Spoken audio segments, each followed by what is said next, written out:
Milwaukee man who was captured and died as a prisoner of war during World War II has now been accounted for.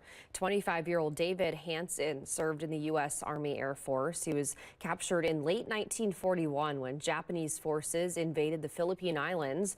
According to prison camp records, Hansen died on June 28, 1942.